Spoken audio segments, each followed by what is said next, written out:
gano'n, doon ka na kumuha. Doon ka na kumuha ng sunod na technique. Pwede naman akong kumuha ng mga technique ka na iba. Sa ibabaw ka na rin kumuha. Marami naman. Hello guys, magandang araw po. Para sa ating video sa araw na ito ay yung drills ulit sa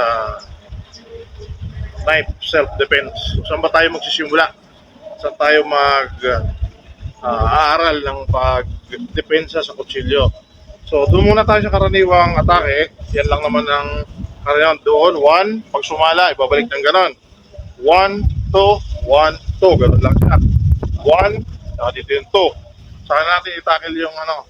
Yung ganon. So ngayon muna, ang target nito guys, dito yan. Ito ang target ko. Sinapit ko ito. Ito yung target ko. Yan. Kaya tayo nakauna lagi. Yan yung target. Pag sinaksa ko yan, di ba? 1. Then, 2. So ngayon, pag sinangga mo yan, pag sumangga ka ng pahawak, padakot, ang anong mangyayari, kagaya ng lagi ko sinasabi, itong kamay na to, hindi ito nakatali. So pwedeng mauna ako doon. Pwedeng pag sangga mo gano'n, buhanin ko. Or, pag sangga mo ng dalawang kamay, ang ginamit niya, pwedeng ko itong diinan pa ilalim, ilahin ko to, patay siya, di ba? So, paano yung tamang approach? Di ba? Paano yung tamang gagawin? Meron kaming natural na galawan, saksak dito, 1, ginaganyan lang naman siya, yun yung first layer. Nasa first level tayo. Saksak siya, 1, 2, dyan lang siya. Next, saksak ulit, galing doon. 1, 2, 1, 2. Bakit to nakalapat dito? Ba't natin kailangan ilapat? From here, marami na siyang pwedeng gawin. Saka dito, may control yan. Pero hindi niyo yan maintindihan kung hindi niyo masusubukan. Ito, ba't masakit?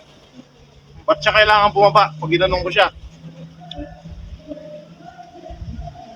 Pag ginanon lang ba ang tao? Ginanong ko lang yan. Tingnan nyo ha, wala naman ko ibang gagawin. Ba't siya bababa? Pwede niya itagas kung gusto niya. Pero pag ginanong ko yan, bababa talaga yan. So yun yung question. Bakit pag pinatong ko yan dyan, ba't pag pinatong ko yan dyan, may pain? So pag saksak niya, 1, punta doon, 2. Ito yung drill. Next nito, pag ipapasok na natin yung mga technique, ito may pain, nakita nyo na, di ba? So bumababa yan doon. Doon. Doon ang diretsyo niya. Dito ang diretsyo niya. Tayo.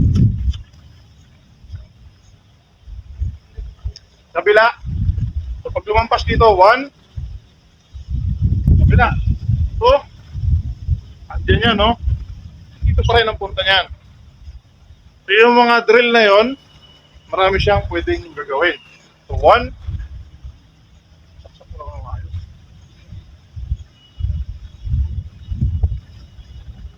Diba? Dito. So ito yung learning. 1. Ito yung sunod. Pwede mo doon. Marami kang pwedeng gawin dito. Pwede dyan. Pwede palitiin doon. No? Ganyan siya. Doon ang mga formahan niya. Saksak ulit. Kabila. Galing. Dito. Pwede ka umilalim. Pwede ka umibabaw. Ito lang tandaan nyo guys. Pag nasa ilalim ka lang gano'n, doon ka na kumuha. Doon ka na kumuha ng sunod na technique.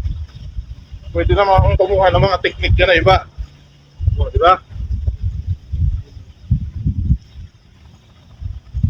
Huwag niyong gagawin. Lapit ka, wala ka sa camera. Oh. Huwag niyong gagawin na nasa ilalim ka ng gano'n, iibabaw ka pa. Huhugutin mo pa, iibabaw kang gano'n. Saka mo gaganonin. So, ang layo nun. Ang layo sa katotohanan nun. Pag nasa ilalim ka na kumuha. Pag nasa ibabaw ka naman, dito ka, umibabaw kang gano'n, sa ibabaw ka na rin kumuha. Marami namang technique yan. Mag-ilalim, mag-ibabaw, marami kang pwedeng gawin. Okay?